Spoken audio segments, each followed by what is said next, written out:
In this video, I will show you how to delete old Instagram account without email, password, and phone number.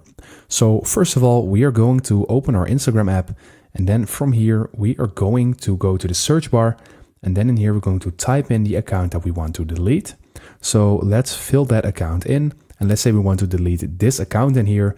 And if we want to delete this, then we're going to click on the three dots at the top right, and from here, you need to click on report.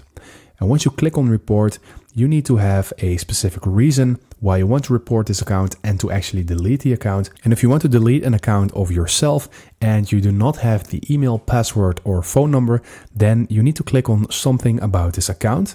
So click on that, and then you need to click on they are pretending to be someone else. So if you click on this, then Instagram will think that it is an account that is pretending to be you. So you need to select this to me. And if you click on this, as you can see, the report will start and then the decision will be told to you on Instagram itself. So right now, as you can see, I have reported this account, and right now Instagram will make a decision if this account is going to be deleted, yes or no. So this is how you do it. I hope this video will help you out. Please leave a like and consider subscribing, and then I will see you in the next one.